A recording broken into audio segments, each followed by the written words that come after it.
hemoglobina. Vamos a ver estructura y función de la hemoglobina.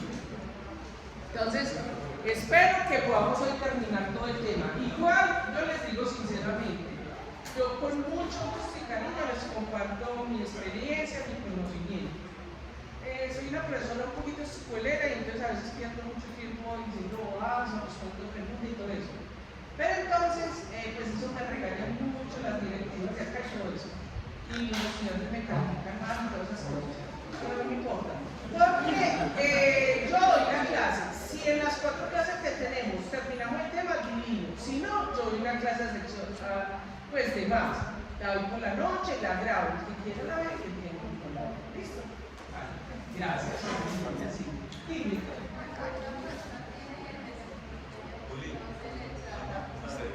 Se mueve. No, de peso depende mucho como del tipo de educación que tenga, porque dice que hay tipo 1 y tipo 2, ¿cierto? La tipo 1 es más severa y generalmente se presenta en el caso generalmente de los niños severos. Lo que pasa es que aquí no estamos hablando, ¿cierto? Como desde que fuera acá, ¿cierto? Pero por ejemplo en Canadá, que es frecuente, este tipo de enfermedades, esas familias las tienen súper clasificantes. Cuando ellos tienen hijos, inmediatamente los tratan, entonces ahí les tenemos. Es decir, como en todos los errores innatos del metabolismo y en las enfermedades huérfanas, la clave para aumentar el pronóstico de vida es el diagnóstico oportuno, el manejo y el tratamiento. Eso es fundamental. Bueno, mientras va empezando les voy a contar de qué les voy a hablar. Vamos a hablar de una proteína muy importante en el organismo que se llama la hemoglobina.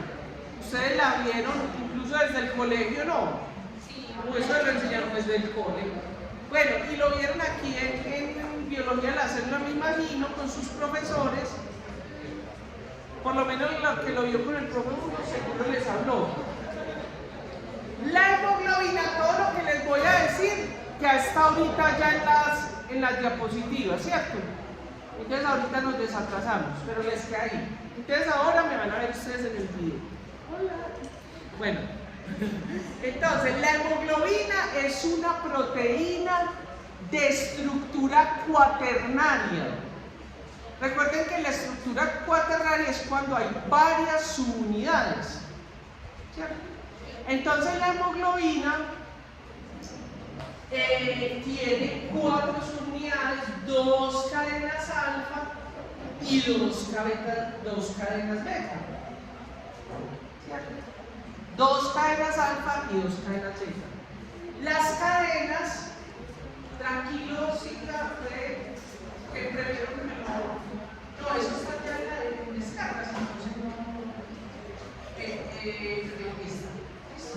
Y se puede quedar un ratito para ver si les funciona.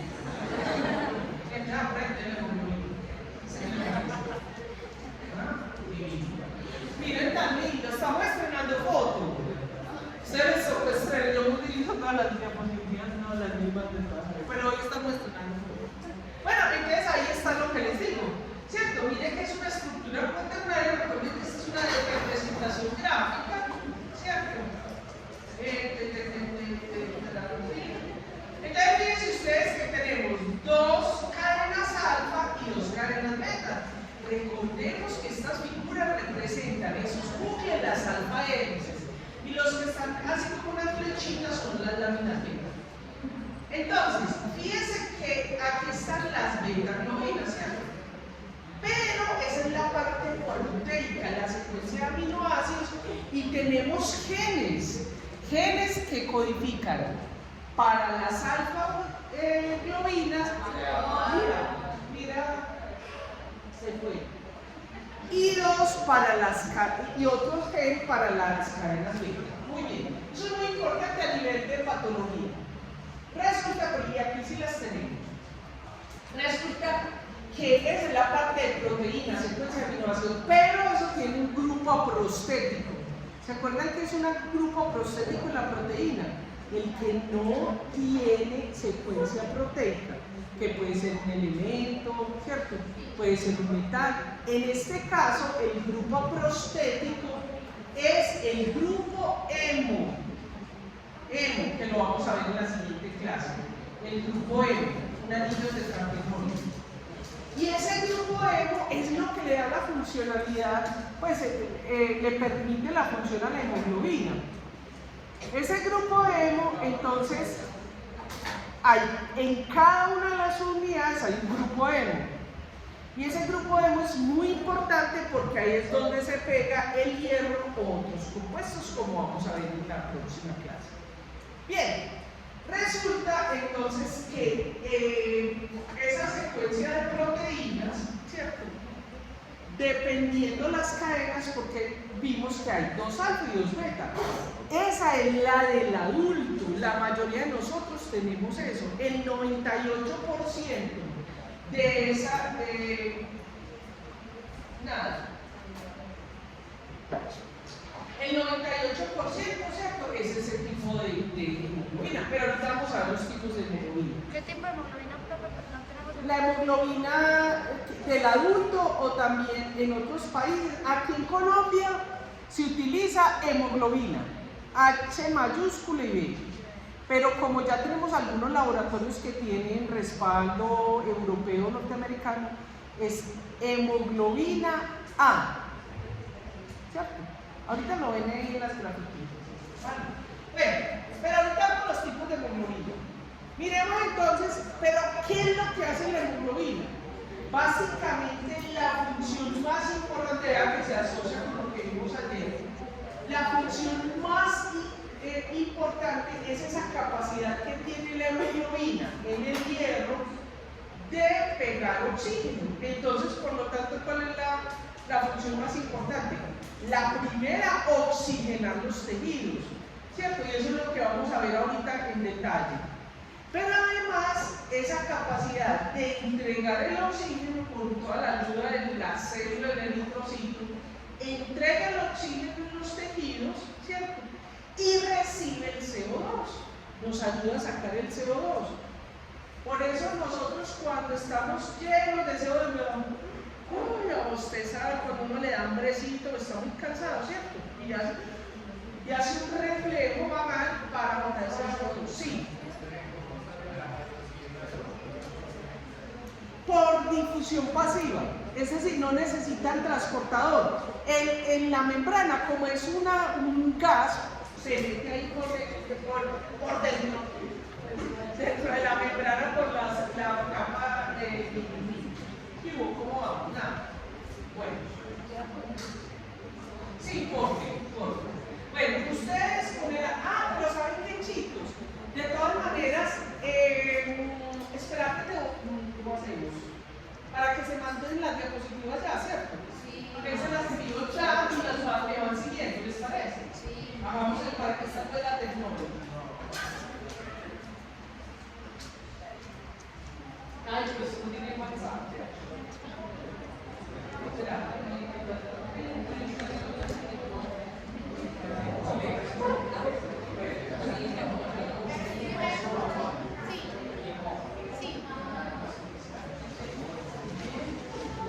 Me das tu correo, porfa, la monitora, no se lo olvide.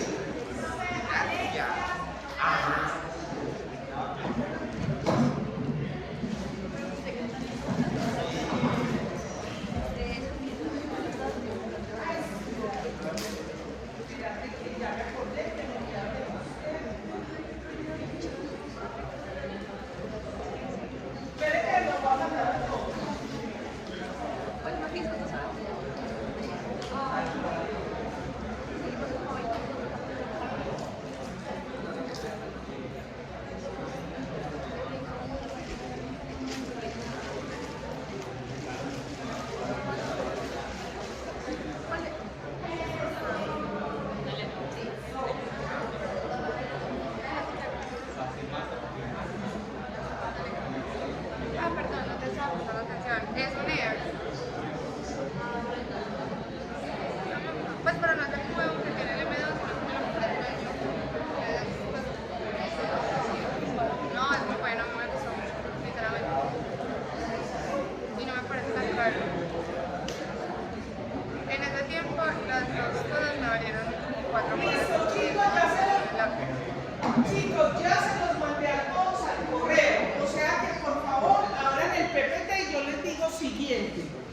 ¿Listo?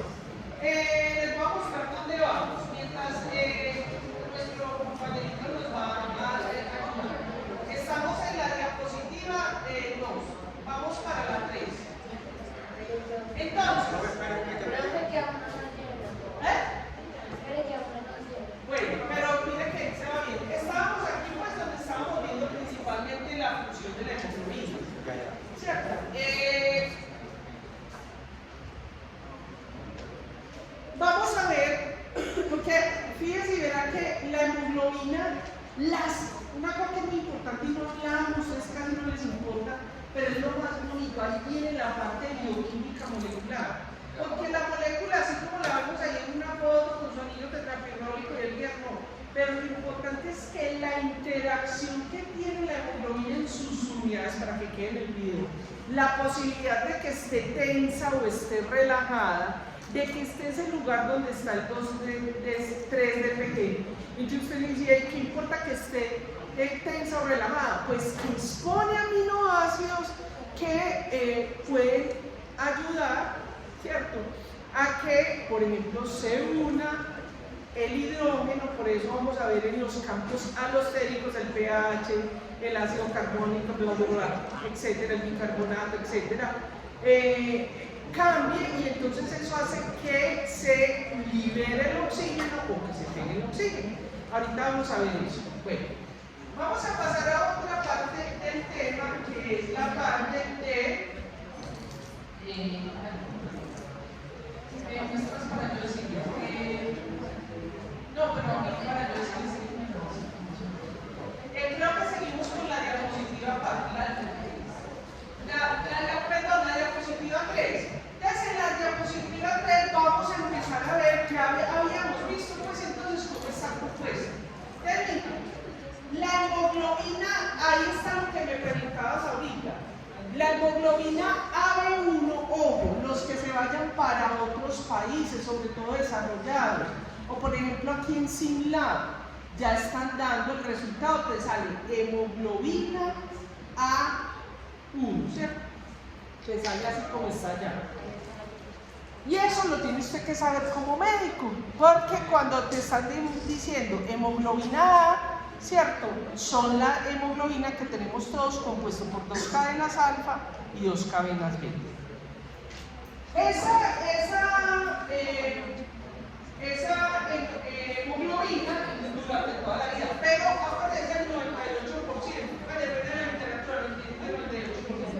Porque nosotros también tenemos otra hemoglobina, que se llama, es la segunda que la hemoglobina B2. A2.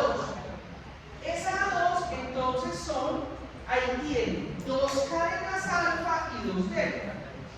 También se llama hemoglobina del adulto. Por eso es que en otros países hacen la diferenciación. Lo que te reporta, cuando pides la hemoglobina, es la hemoglobina A1. Pues resulta que esa A2 y delta 2, ¿cierto?, tiene su importancia en condiciones clínicas, eso lo ven sobre todo en la clase con él. ¿Ya vieron con el profesor Gonzalo? No, bueno, cuando vean con él, porque él habla de esa parte de las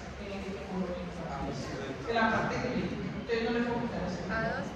Entonces, la hemoglobina A2 tiene 2 cadenas alfa y 2 delta.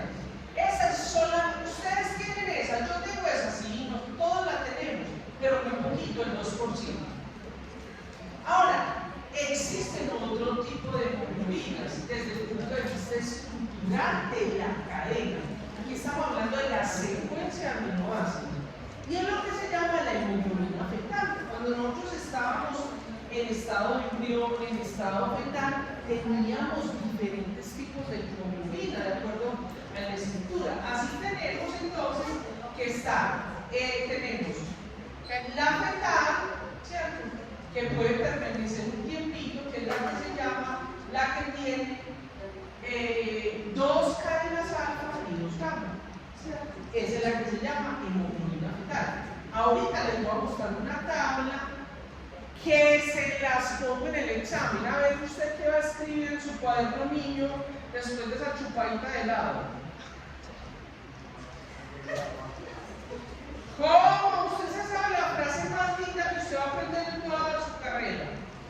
¿Cuál es? Claro, mi amada, ay bueno, gracias. Mi querida profesora, la frase más linda de toda medicina. Entonces,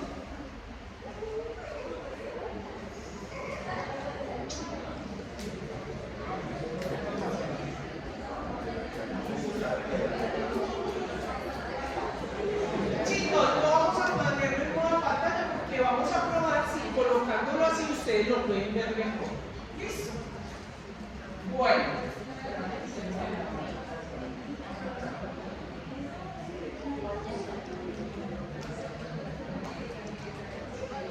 ¿Qué les parece? ¿Para qué estamos estudiando? Vamos a ver si nos funciona así. Ahí no estamos en presentación, sino que estamos en la hora. Bueno, entonces, chicos, resulta que esta metal es 2 alfa y 2 gamma. Y tenemos, ay no, así lo tengo señalado. No con este. Y tenemos 2 tipos de nucleonadas, ¿cierto? Que lo que se llama la Prober, se dice Prober, se dice Prober realmente, ¿cierto? No, que tiene.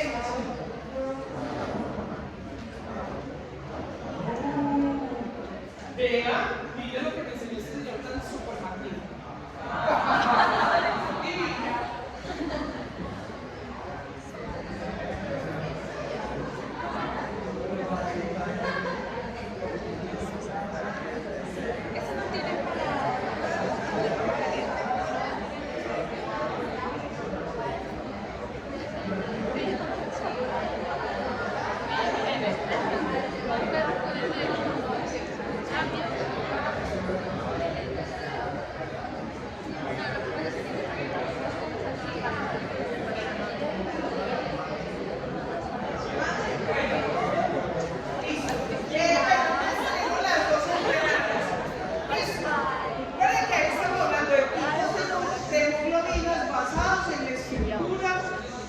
En la secuencia de aminoácidos de la proteína.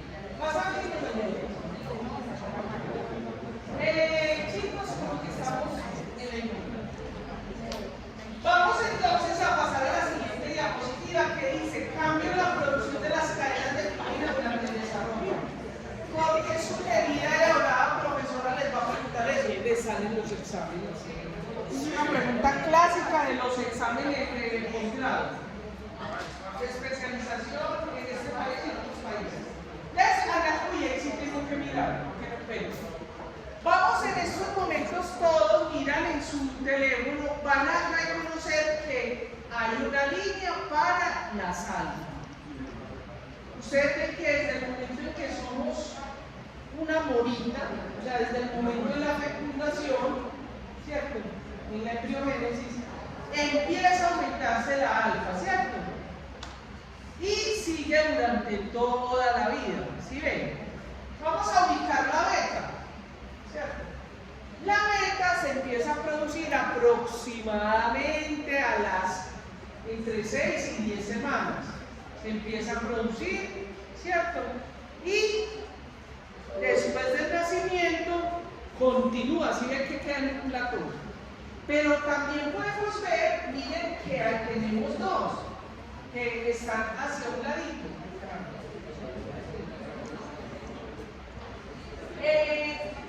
Entonces tenemos la gama, que es la punteada amarilla, ¿cierto? Entonces, más o menos a las 2 o 3 semanas se empieza a producir esa gama. Y durante todo el embarazo, o sea, desde que somos embrión hasta que somos feto, aquí somos feto, entonces tenemos predominantemente cadenas, hemoglobinas con cadena alfa y gamma, muy poquititas con alfa y beta. Miremos, aquí está el momento del nacimiento. Cuando nace, entonces esas cadenas alfa y gamma descienden. Pero miren que no se va a dar todo hasta 0, sino que queda un pedacito, un poquitico, ese es el 2% es la hemoglobina A2. Hasta ahí vamos bien, ¿sí o no? Después del nacimiento desaparece la embrionaria, ¿cierto? Estas que son las embrionarias desaparecen. Miren que aquí ya cuando somos fetitos ya no tenemos ni la boca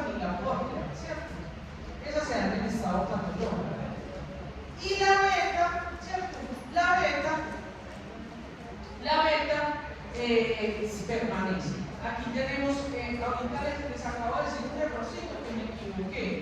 Esta es la gamma, la que permanece en el tiempo, que es la 2, es la delta. O que me equivoqué. Eso. La gamma, aunque nosotros a veces también podemos tener un poquitito de gamma, pero realmente desaparece, pero la que se mantiene el 12% toda la vida es la delta. Se lo pregunto en el examen.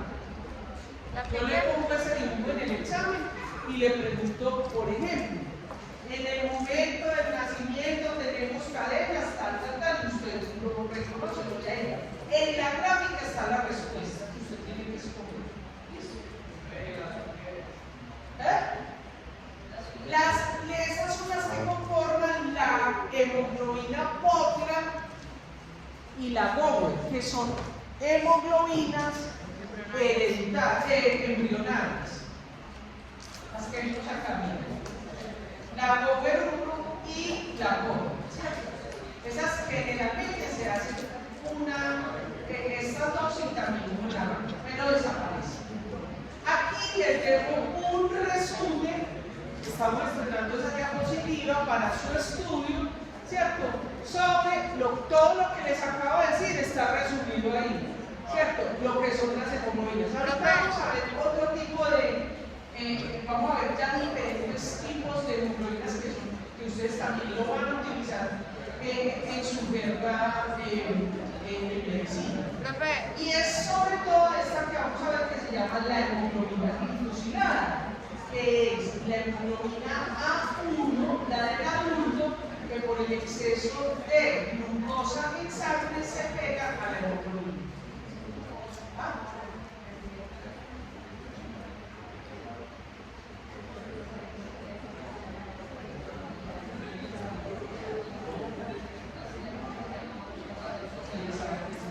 Pasamos a la siguiente diapositiva.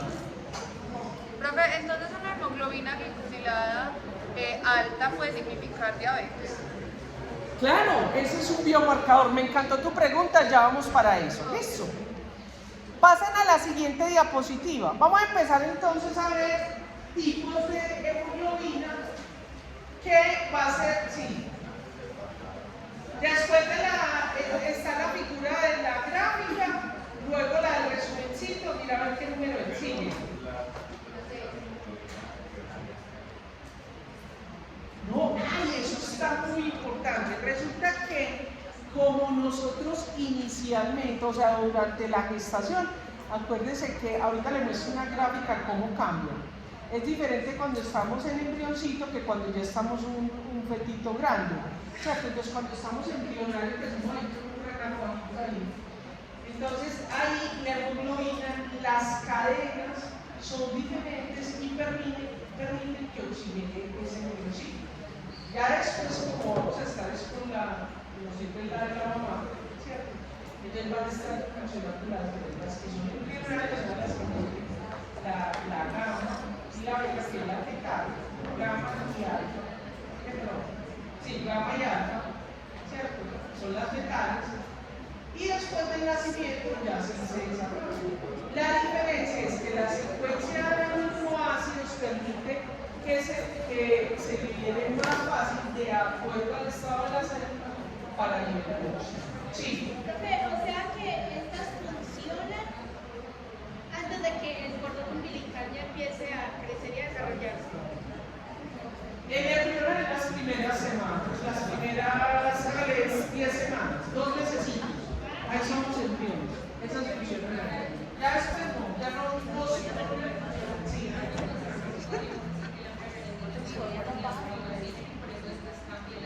sí. Sí, está muy bien, lo entendiste perfecto. Bueno, vamos a ver ahorita entonces tipos de hemoglobina que va a ser de acuerdo a lo que tenga pegadito en ese anillo del tablero pirrólico, en la porfirina, en el hemo, ¿cierto? Entonces, ya vimos que en el centro del hemo, que lo vemos en la próxima clase, cómo se hace todo el detalle, ahí se pega el núcleo. Entonces, dependiendo, acuérdense que son 4 subunidades. Cuando nosotros decimos la hemoglobina, ella no está dependiendo, ¿cierto? Dependiendo del tejido, está el 100% saturada. Cuando yo inspiro, tomo aire, ese aire entra, llega a los alvéolos y ahí se saturan todas las unidades, ¿cierto? O sea, en las 4 hay oxígeno. Sí, adelante.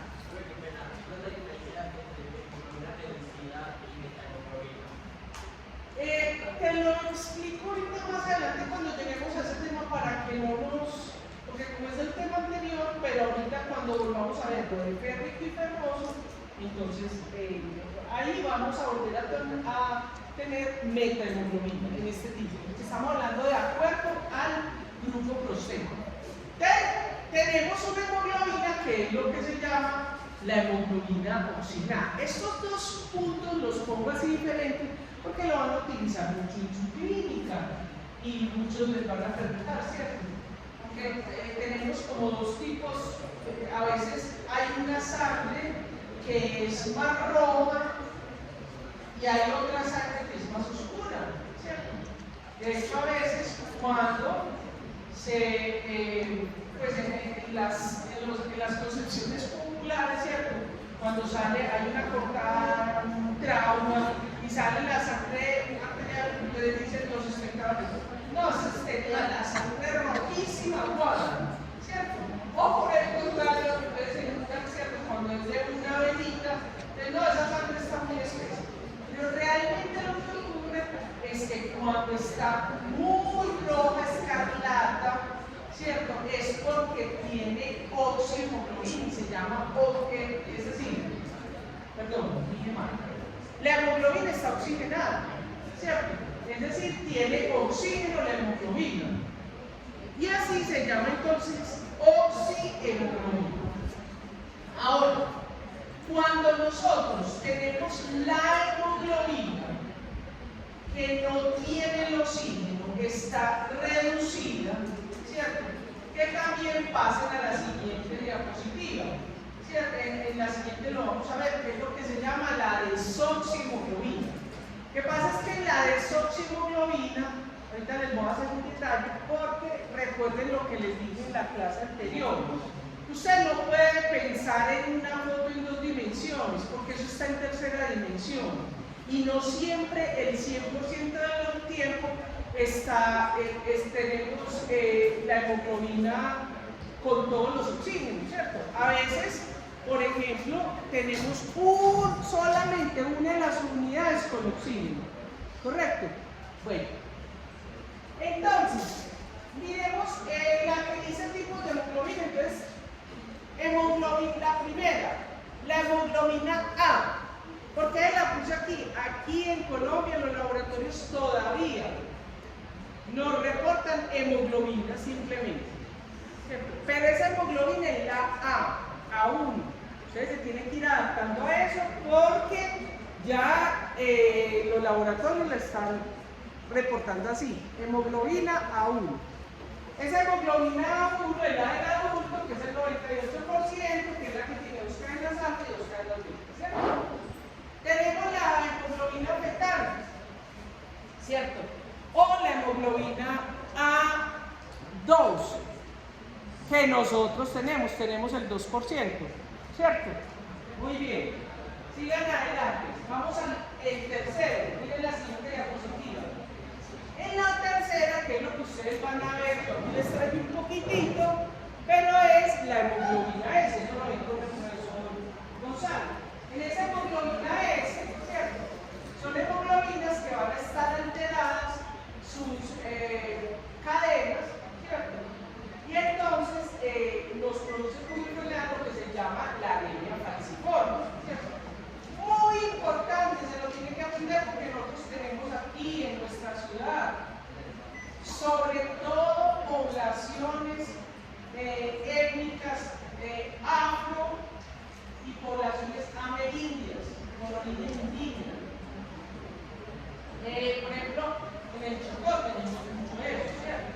Bueno, siguiente diapositiva. En el cual ya vimos, ¿cierto? Que esa hemoglobina F, ¿cierto? Es también un tipo, ya la habíamos visto, basado en las proteínas, que es la que tiene 2 alfa y 2 gamma.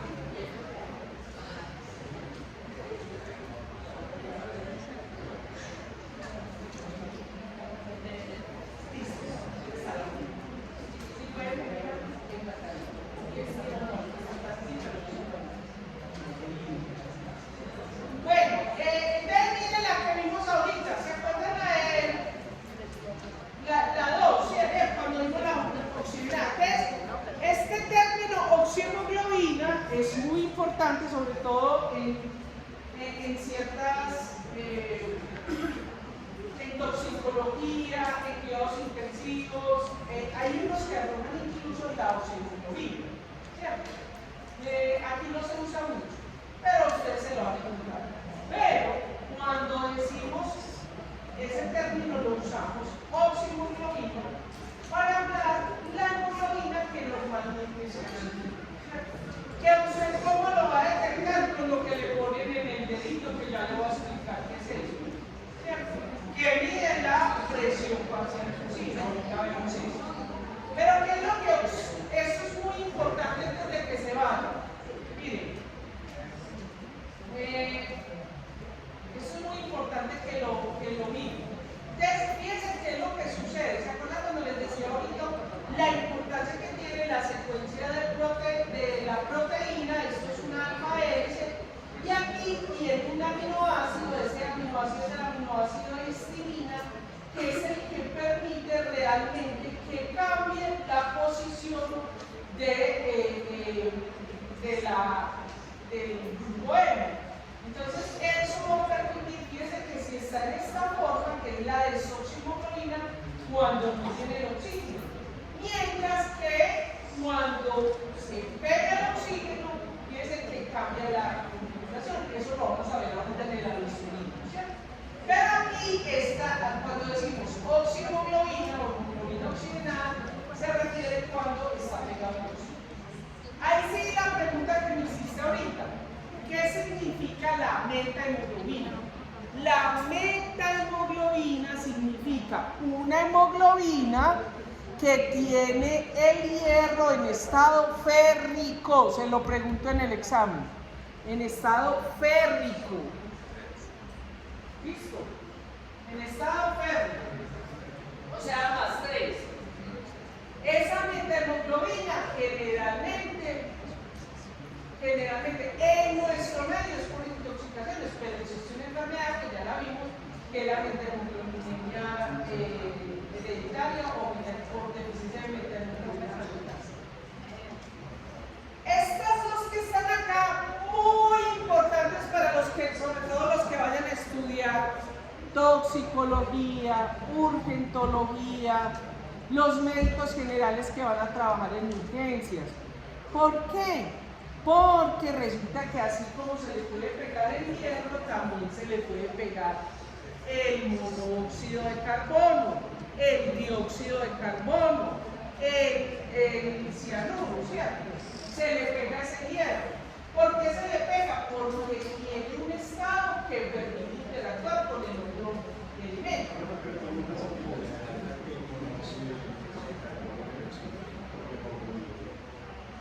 Es una competencia. Lo que pasa es que, pues no podemos decir que es más, es que es muy difícil en biología decir lo que es más importante o mejor. Eso va a depender de que la concentración, ¿cierto? Si tenés acá como el chico es la chica esta cuando lo de los desórdenes, que cogió, prendió el gas de la estufa y se puso una bolsa. Entonces, ¿cuál es la concentración mayor ahí? Es el ¿cierto? Y entonces, menos de oxígeno, hay una competencia que es lo que vamos a ver ahora, y pues se muere. Es una muerte muy buena. No, de verdad, lo estoy diciendo en serio. Es una muerte muy buena porque la persona ni siquiera se alcanza a dar cuenta que se murió, porque eso entra en sedación. Los que se mueren intoxicados por CO2, que pasa mucho, por ejemplo, en apartamentos donde hay problemas de fugas de gas. Por ejemplo, el gas de cocina, usted le huele, ¿cierto? Ese gas no huele, pero le echan metano para que usted lo huela por seguridad, pero él no huele. Entonces, o por ejemplo, cuando hay una fuga en los sifones y está todo cerrado en la casa, como han ocurrido muchos accidentes y se mueren todos, porque está todo cerrado, no se dan cuenta porque lo primero, antes de morirse, se pierde el conocimiento, que se duerme. Después ya se le para todo. Bueno, igual pues los que por ejemplo a veces hacen suicidios o accidentes, ¿cierto? Por ejemplo, que cierran el carro, cierran el garaje y dejan prendido el carro, ¿cierto? Y hay unas ventanitas así, entonces ahí hay mayor concentración de monóxido de carbono, ¿cierto? De CO2, y entonces, de dióxido de carbono, y entonces, pues, se vuelve la música. Bueno, entonces, cuando tenemos entonces el dióxido de carbono, ¿cierto? Y se pega, entonces vamos a tener entonces la carbamino hemoglobina. Carbamino hemoglobina. Eso es muy importante como les digo.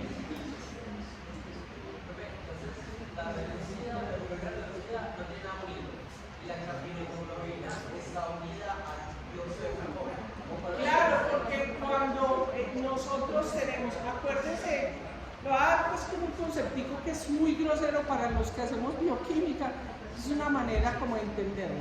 Cuando se oxida, ¿cierto? Se disminuye, cuando se reduce, se aumenta. Entonces, si yo lo tengo en férrico y lo reduzco y pasa a 2, lo que estoy, y hay un efecto de reducción, ¿qué va a pasar? Ese que estaba en más 3 pasa a más 2, que es lo que hace la metahemoglobina reductasa. ¿Me hice entender? Ponga esa clavecita y verá que le ayuda. Cuando usted piensa en reducir, es que aumenta la valencia, ¿cierto? Y cuando usted dice oxidar, es que reduce las valencias. Oye, eso es muy grosero, si no hay un bioquímico y un químico, pero es una clasita para que te lo veas.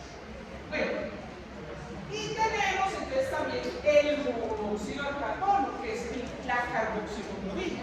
Entonces, hay 5 que eso se vuelve un biomarcador y lo detectan, ¿cierto? Y tenemos esta vez, pues muchachos, atención antes de que se vaya. Mira, la siguiente que se llama hemoglobina glicosilada. Queridos y adorados médicos, yo soy la reivindicadora del médico general. Hay que darle más importancia porque hoy en día por la sistemática del mundo, usted es importante, es cuando tiene más papelitos, posgrados y escarajadas, pero en realidad es que sabe menos. Un médico general es un médico internista chiquitito. Tiene que saber de todo un poquito. Entonces ahí la hemoglobina ya se va a ir, pero síganme ustedes. La hemoglobina glicosilada es muy importante. Este es un término que también ya van a usar muchos ustedes, las nuevas generaciones. Es un biomarcador que les va a ser muy útil. ¿Y por qué les va a ser muy útil? Porque cuando la hemoglobina glicosilada está aumentada, nos está diciendo que nuestro paciente tiene un problema de hiperglicemia, hiperaumento, glicemia, azúcar en sangre, o azúcar no, eso también es muy feo, es glucosa en sangre. Entonces, genera, ¿sí? Es lo mismo. Es lo mismo.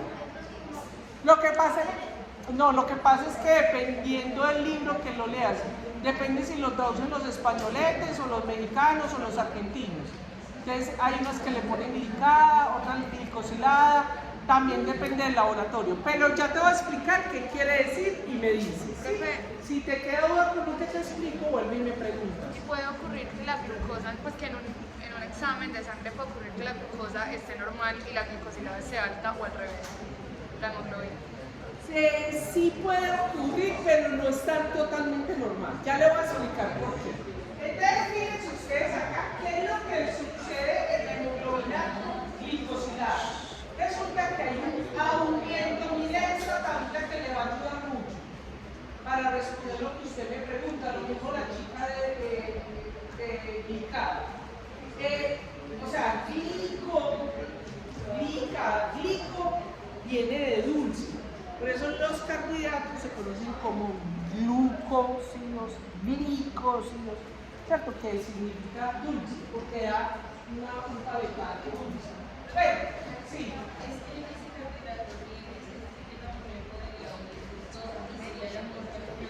Pero como difícil, ahorita ya muy buena pregunta, ya te voy a decir. Primero voy a acabar de decir esta información y si me olvido las preguntas que me hacen, entonces miren lo siguiente, ¿qué es lo que va a suceder? Nosotros tenemos carbohidratos en sangre, pero ¿cuál es el carbohidrato que tenemos y el que es, falso decirlo, pero se dice más importante, es la glucosa? ¿Por qué? Porque tenemos órganos glucodependientes, como el cerebro, como los glóbulos rojos, que es nuestro protagonista de hoy. Entonces, nosotros tenemos que tener esa homeostasis que está en un rango entre 70, 100, 110, ¿correcto? Ese es el rango el que tiene que hacer para mantener funcionando bien todos nosotros. Nosotros tenemos otros carbohidratos, ¿cierto? Pero generalmente ellos entran a sangre, van al hígado y hacen sus funciones. Es decir, la fructosa, la galactosa, todo este tipo de, pero generalmente esa fructosa, nosotros tenemos un metabolismo para metabolizar esa fructosa y rápidamente se va a hacer sus diferentes funciones. Ahora, cuando tenemos algunos problemas como lo que se llaman las fructosemias, que es aumento de fructosa en sangre, existen problemas, pero los problemas se dan hacia una alternativa que tiene la vida, ¿cierto? Y se convierten en otros tipos de carbohidratos y polioles, ¿cierto? Que son mucho glucosa.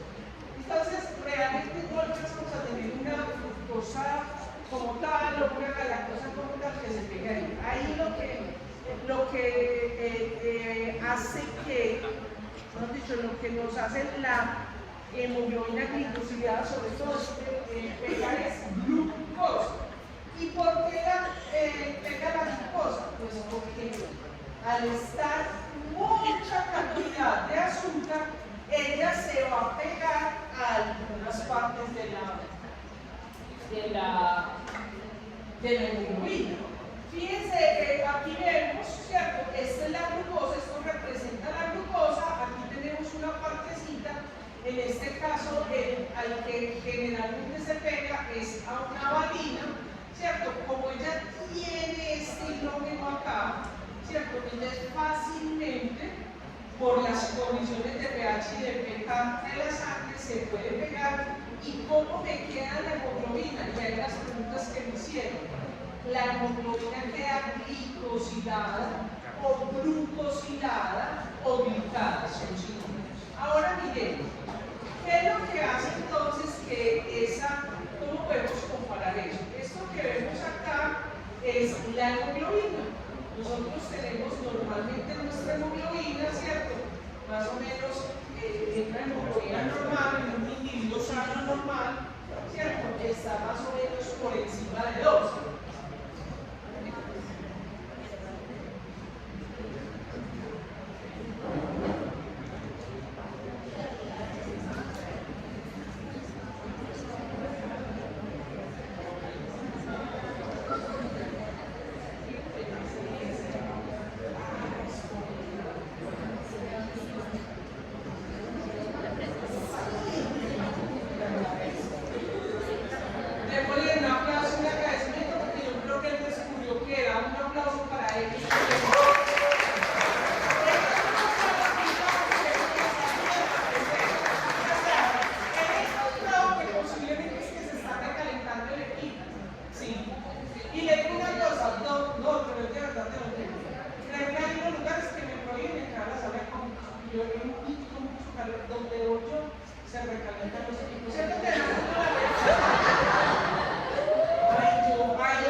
No, pero de verdad, aunque es cierto que en la mañana les pasó.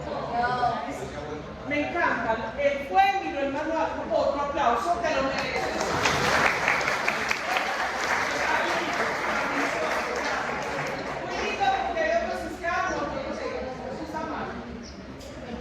Bueno, entonces fíjense usted acá, ¿qué pasa? A medida que mira, hay dos cosas que hay que tener en cuenta ahí, ¿cierto? Hola, la que me preguntaste. Si, no me acuerdo cómo fue la pregunta, pero la idea es esa. La idea es que si tu hemoglobina está normal, ¿cierto? Pero se empieza a aumentar la concentración de glucosa, entonces se empieza a pegar. Fíjate que acá hay una relación, ¿cierto? Por ejemplo, nosotros tenemos más o menos acá, ¿cierto? Eso es lo que todos nosotros acá que no seamos diabéticos, ¿cierto? Tenemos más o menos hasta 100, 110 dependiendo del momento en que si estamos en ayuno o no, ¿cierto? Pero cuando empezamos a manejar niveles que son muy altos y los mantenemos muy altos, entonces esa glucosa empieza a pegar, ¿cierto? Entonces, puede ser que un paciente diabético en el momento en que lo midas esté normal, pero los resultados, ¿cierto? La hemoglobina glicosilada. De hecho, hoy en día, con el respeto que me merecen los colegas, pero ya entonces les da un puntico por encima y les dicen, usted se va, está, ¿cómo es que les dicen? Prediabético. Es que prediabético,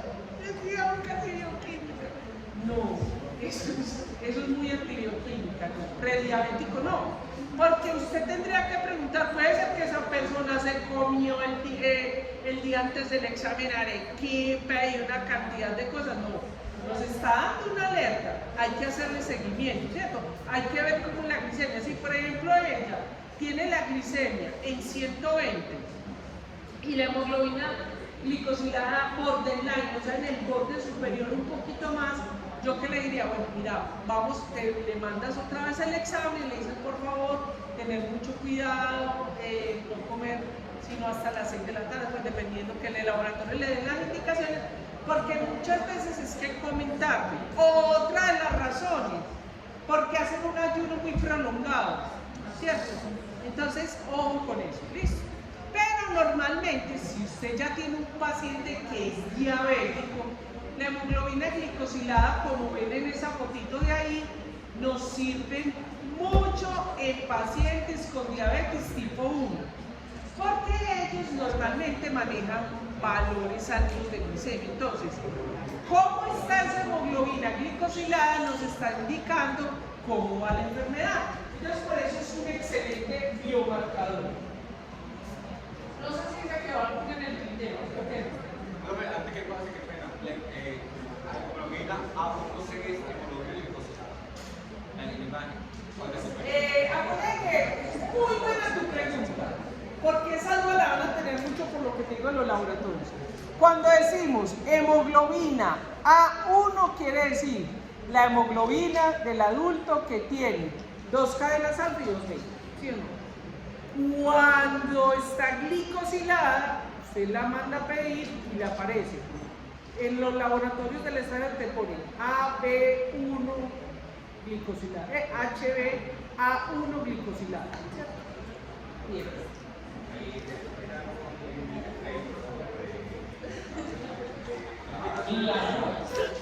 Claro, porque ese es el efecto a los dificulta más a la función de la.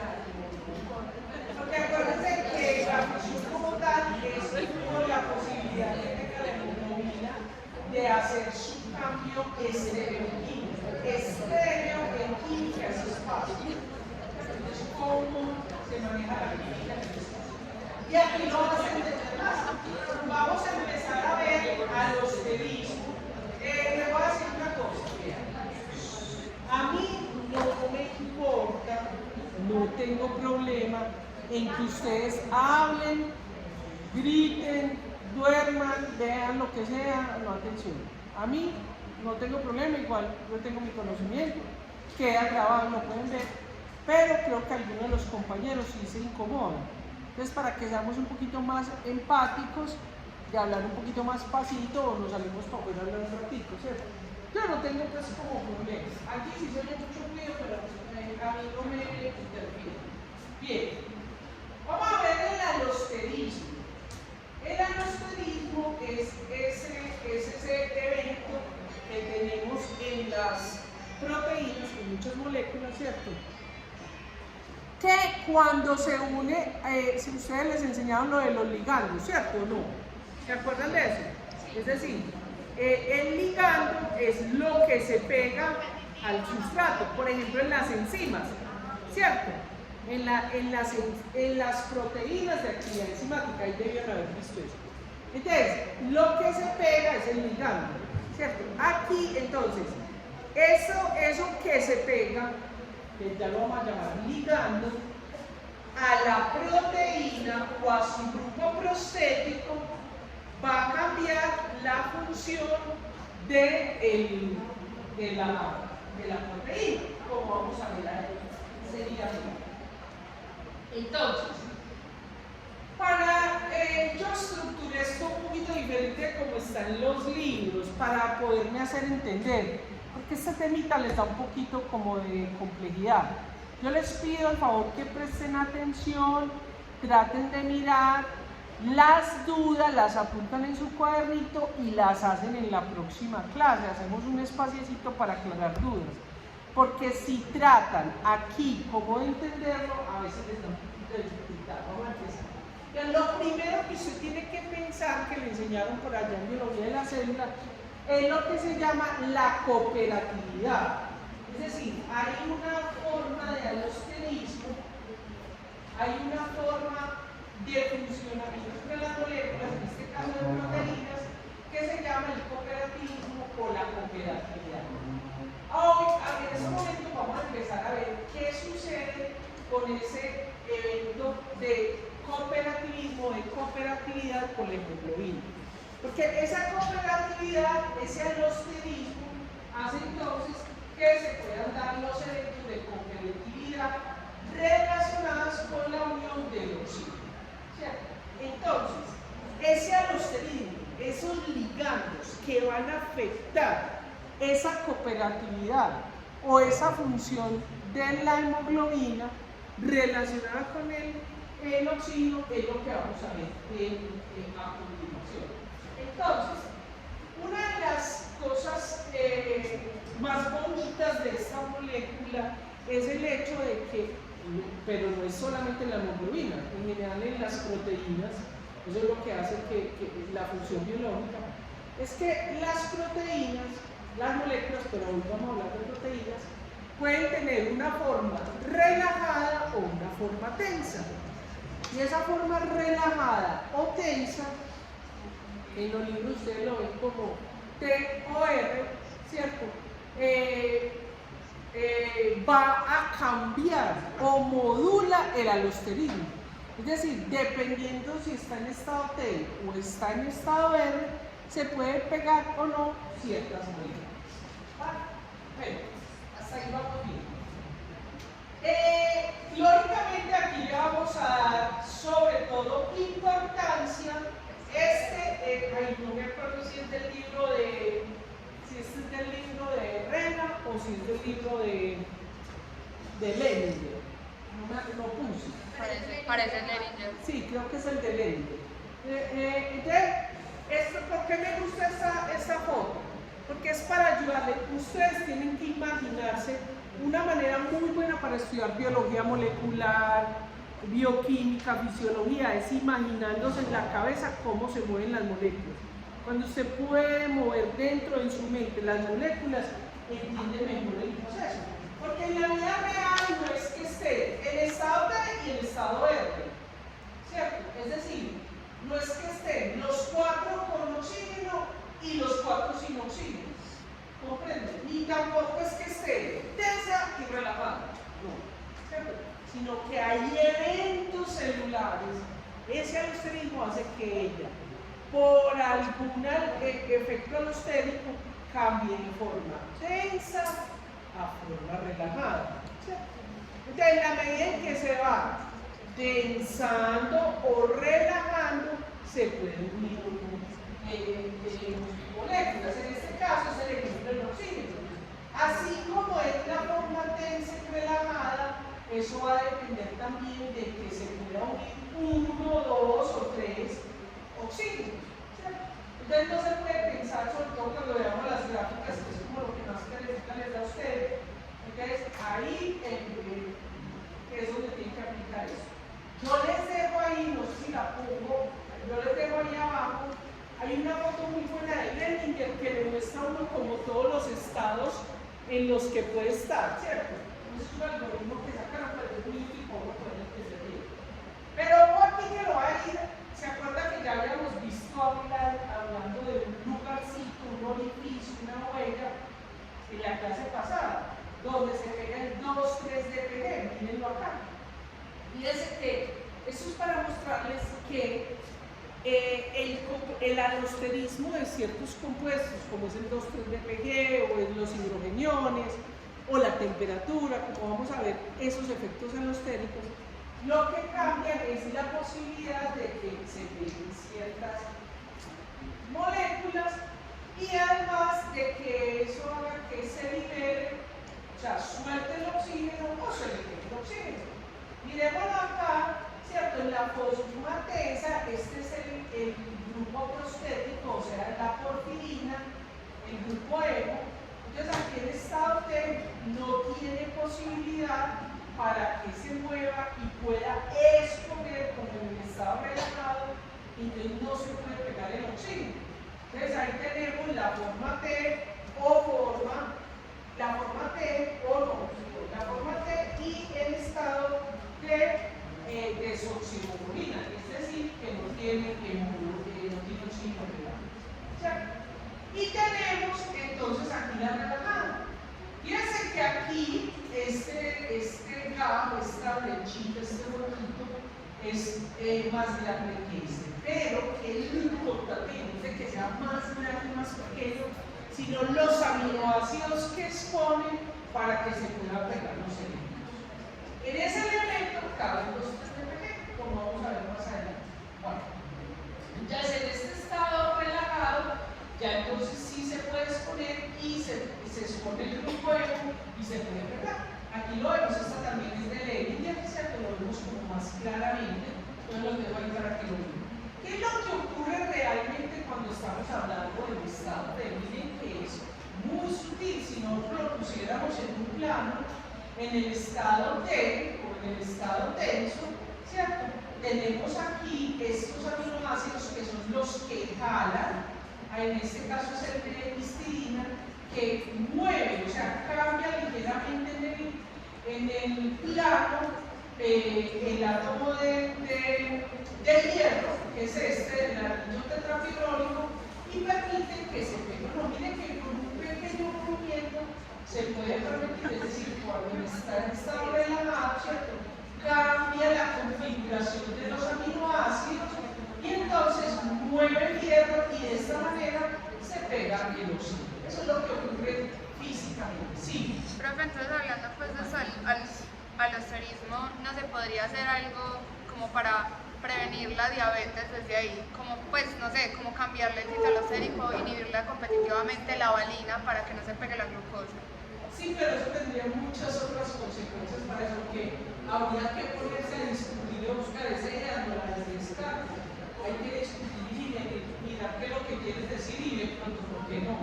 Podría ser una alternativa de ¿cierto? ¿Qué vamos a hacer? Pero yo le voy a decir una cosa, nada mejor que una dieta baja en carbohidratos y una actividad física. Con eso ya supera todo, pero por supuesto. O sea, no descarga, bueno, voy a sentar porque ya me cansé. Bueno, sigamos acá. Entonces, miren qué es lo que sucede. Oh, pues ya van a empezar las grafiquitas que nos pongan el examen y están tanta cosa. Aquí les voy a explicar varias cosas para que lo entiendan. Entonces, en este eje tenemos la saturación de oxígeno. Es un tema que ustedes van a manejar mucho. Ya hasta el papá y la mamá de uno sabe eso, porque con el COVID eso es lo que nos mediden. ¿Cómo están saturados? Si estamos saturando por encima del 95, entre 95, 98, 100, uno va, ¿cierto? Pero si estamos en 92 o menos, por ejemplo, a mí cuando me dio COVID, yo saturé casi 2 meses en 86, horrible, ¿cierto? Pero vamos a explicar qué quiere decir eso. Entonces, aquí tenemos la saturación de oxígeno. Cuando hablamos de saturación de oxígeno, ¿qué quiere decir? Es la cantidad de las unidades de la hemoglobina que están saturadas. Es decir, que cuando estamos acá, el 100%, ¿cierto? Todas las unidades están saturadas. ¿Sí ven acá? Fíjense que, por ejemplo, aquí tenemos una persona normal, ¿cierto? Que no tiene ninguna patología, por ejemplo, a 37 grados centígrados, por ejemplo, a nivel del mar, porque eso va a depender de la presión, muchas cosas como vamos a ver más adelante. Fíjense que cómo está, es decir, más o menos el 100% de las unidades están saturadas. ¿Cómo está en el oxígeno? Igual, ¿cierto? Porque cuando tomamos aire, esa es la función, que se peguen todos los oxígenos en la hemoglobina para llevarlos los tejidos. Fíjense que esta curva de la saturación es circular, es como una S, ¿cierto? Fíjense que en los tejidos, dependiendo del tejido, no es el 100%. ¿Por qué? Porque en los tejidos, pues vamos a tener menos CO2, depende pues del estante, ¿cierto? Donde tenemos la foto, pero la mayoría de los tejidos está un poquito más bajito, ¿cierto? Aquí hay un, bueno, y en el otro eje está lo que se llama la presión de oxígeno. Esa presión de oxígeno, usted la ve a medir por milímetros de mercurio. Hay un dato que es muy importante y que ustedes van a manejar mucho en la clínica, y en esta clase lo vamos a manejar, que es lo que se llama el P50. ¿Qué significa el P50? Ojo pues que eso lo pregunto en el examen, se preguntan en los exámenes de especialización. ¿Qué significa el P50? Entonces, es la presión de oxígeno cuando está saturado el 50% de las moléculas. El oxígeno está ocupando el 50% de los lugares de ese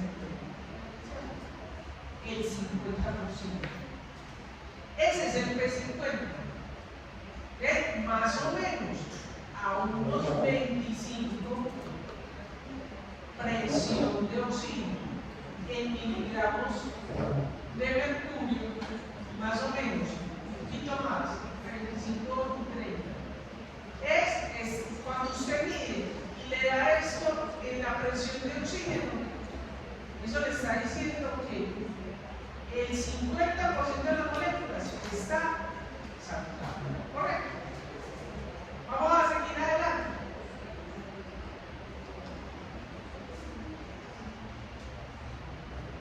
Miremos esta que me encanta. No me acuerdo por qué les puse la anterior ahí, o no sé si después lo miran. Pero miremos acá. Esta es una figurita de colegio, pero me encantó. Se las traigo. Miren pues, pues tenemos la hemoglobina. ¿Esta cómo se llamaría? Una desoxihemoglobina, ¿sí o no? Porque no tiene ningún oxígeno. Y aquí tenemos oxígeno. Recuerden que cada unidad tiene su cuerpo y el segundo. Cuando se coloca la hemoglobina, en sus 4 unidades tenemos una oxihemoglobina. Ahora, eso no es ni blanco ni negro, ¿cierto? Hay matices. Entonces, miren acá. Cuando estamos hablando, ¿cierto? Fíjense que vimos en la anterior que era una curva simultánea. Aquí que tenemos el porcentaje de saturación de hemoglobina y aquí la presión de oxígeno. Pero vamos a ver cuál es la presión parcial. Fíjense que cuando nosotros tenemos el 25%, ¿cierto? O sea, una subunidad, más o menos, lo tenemos a esta presión de oxígeno, el decibelio, ¿cierto?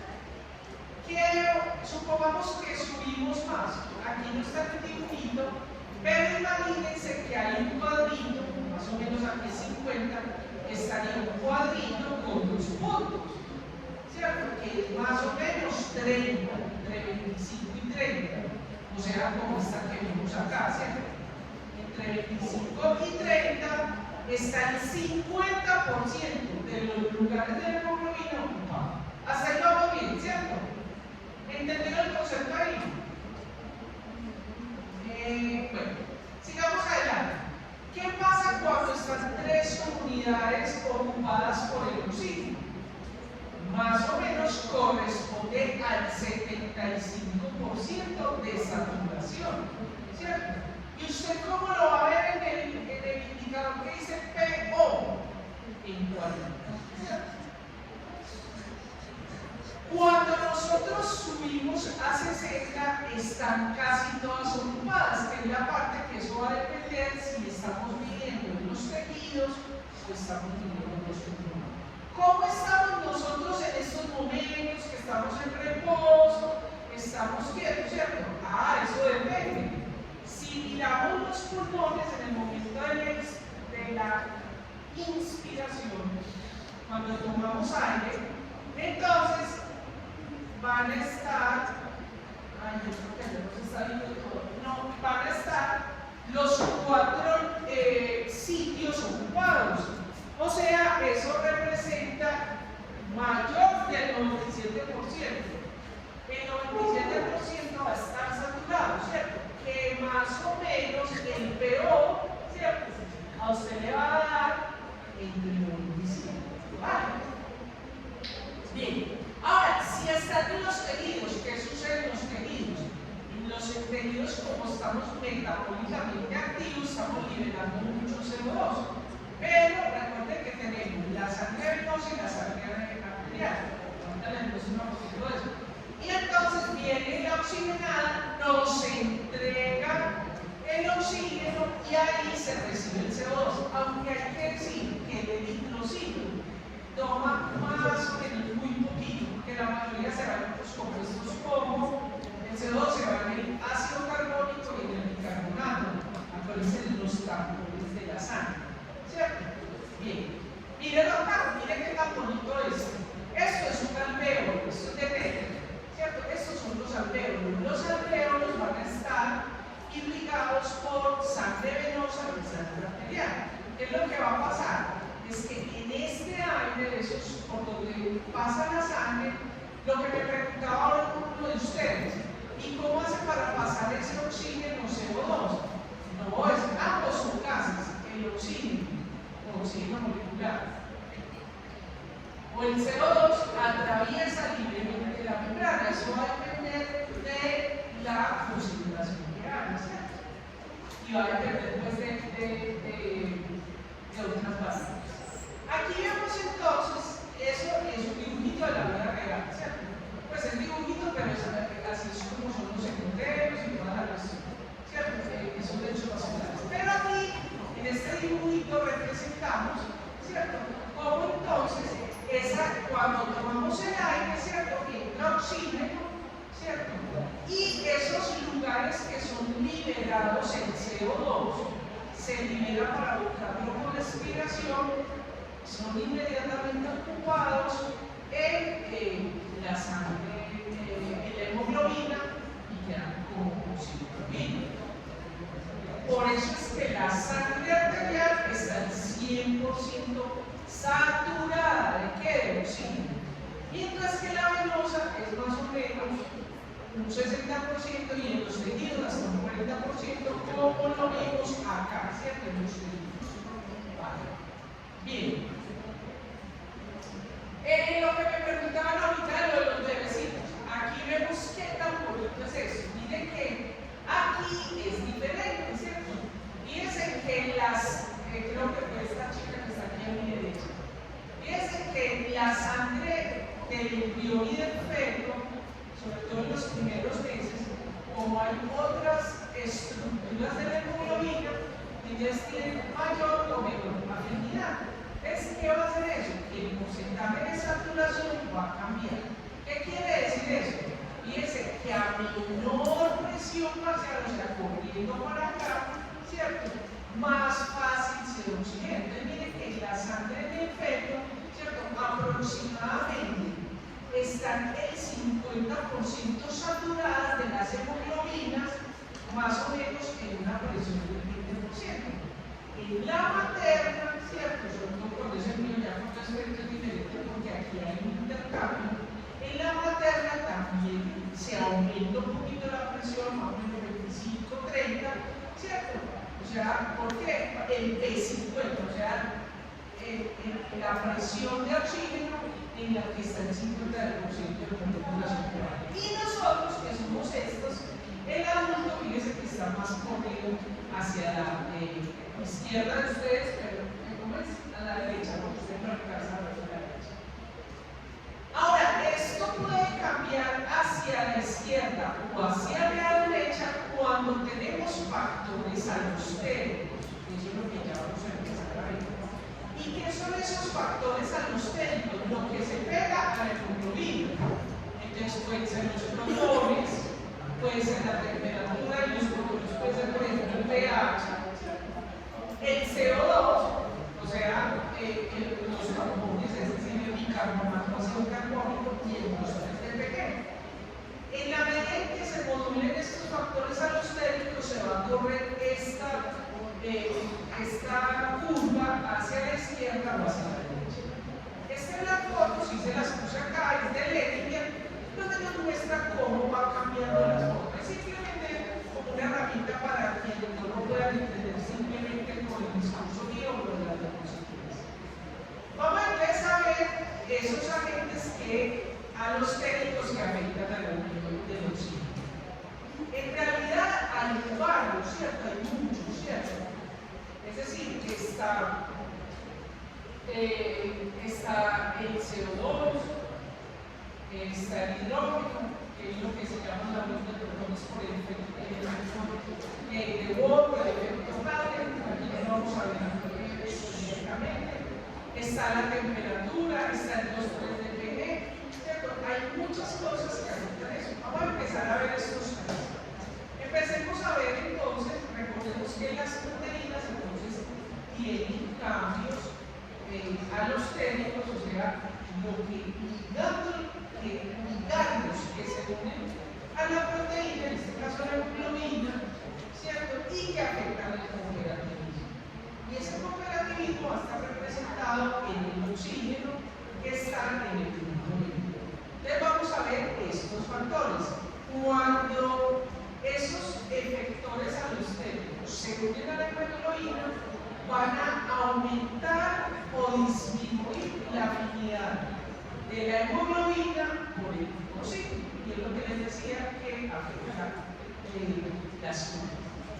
Esta foto es de Devlin, de la revista gráficas del libro de Devlin, ¿cierto? Esta es la hemoglobina y aquí le hemos unido el test de 3 de PG o MPG, está con D o con B. Recuerden que es difosfato o bifosfato, dependiendo del libro donde lo estudien. Entonces, ¿qué sucede? Recuerden que este compuesto, ¿dónde lo producimos? En la vía del rapamolúrico, que es una derivación de la glucólisis. ¿Correcto? ¿Qué horas tenemos? Faltan 5. Santo. Qué horror. Vamos a hacer lo siguiente. Como este tema es un poquito complicado, vamos a dejar hasta acá. Vamos a ver los efectores en la próxima clase. Esperen, no se desorganicen, esperen. Siéntense otra vez. Esperen, chiquititos, esperen. Pero yo acabo aquí y les muestro. Estamos casi que en la mitad, ¿cierto? Lo que pasa es que son seguros, ¿cierto? Les voy a mandar para que le peguen la medida y ya tengan